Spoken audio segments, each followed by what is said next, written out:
Hi children, welcome to Education and Facts channel. Today IMO క్లాసెస్లో digits గురించి discuss చేస్తున్నా. ఇప్పుడు 1ని సింగిల్ డిజిట్ అంటారు, అలాగే 10 ఇది ఒక డిజిట్, ఇది ఒక డిజిట్. అంటే 10లో ఎన్ని డిజిట్స్ ఉన్నాయి అంటే 2 డిజిట్స్ ఉన్నాయి. అలాగే 1000 100లో చూస్తే ఫస్ట్ ఇక్కడ ఎన్ని డిజిట్స్ ఉన్నాయి, ఇది ఒక డిజిట్, ఇది ఒక డిజిట్, ఇది ఒక డిజిట్, అంటే 3 సింగిల్ డిజిట్స్ ఉన్నాయి. సో 100ని 3 డిజిట్ నెంబర్ అంటారు, అలాగే 1000ని 4 డిజిట్ నెంబర్ అంటారు. అయితే నేను ఫస్ట్ మనం 1 to 9 వచ్చేసి సింగిల్ డిజిట్ నెంబర్స్.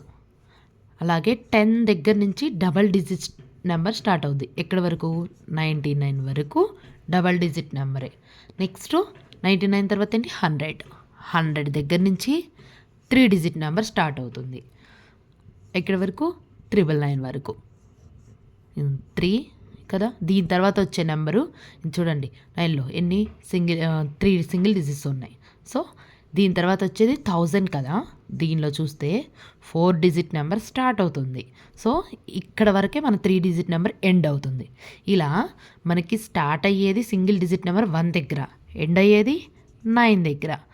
సో 9 తర్వాత వచ్చేది ఏంటి 10 కదా. ఇది చూసేసరికి 10 డిజిట్ నెంబర్. అంటే ఇప్పుడు 9 largest single digit number. Okay, ఎందుకంటే 9 తర్వాత 10 అనేది డబల్ డిజిట్ నెంబర్. సో మనం 9 అనేది లార్జెస్ట్ సింగిల్ డిజిట్ నెంబర్. అలాగే నెక్స్ట్ ఇక్కడ చూస్తే ఇక్కడ 10 దగ్గర నుంచి స్టార్ట్ అవుతుంది. 10 కదా, ఫస్ట్ మనకి 2 డిజిట్ నెంబర్ స్టార్ట్ అయ్యేది ఇక్కడ 10 దగ్గర. అంటే స్మాలెస్ట్ 2 డిజిట్ నెంబర్ ఇది, లార్జెస్ట్ 2 డిజిట్ నెంబర్ ఇది. ఎందుకంటే దీని తర్వాత 2 డిజిట్ నెంబర్ మనకు ఉండదు. దీనికి ముందు కూడా 10కి ముందు కూడా డబల్ డిజిట్ నెంబర్ ఉండదు. So smallest double digit number 10, largest double digit number 99. అలాగే స్మాలెస్ట్ 3 డిజిట్ నెంబర్ 100. చూడండి 100 దగ్గర నుంచి కదా 3 డిజిట్ నెంబర్ స్టార్ట్ అవుతుంది. అలాగే 999 ఇక్కడ ఇది లార్జెస్ట్ 3 డిజిట్ నెంబర్. ఎందుకంటే దీని తర్వాత 3 డిజిట్ నెంబర్ ఇక మనకు ఉండదు. నెక్స్ట్ స్టార్ట్ అయ్యేది 1000. అంటే 999 తర్వాత 1000. అంటే ఇక్కడ నుంచి మనకి ఇక 3 డిజిట్ నెంబర్ అనేది ఉండదు.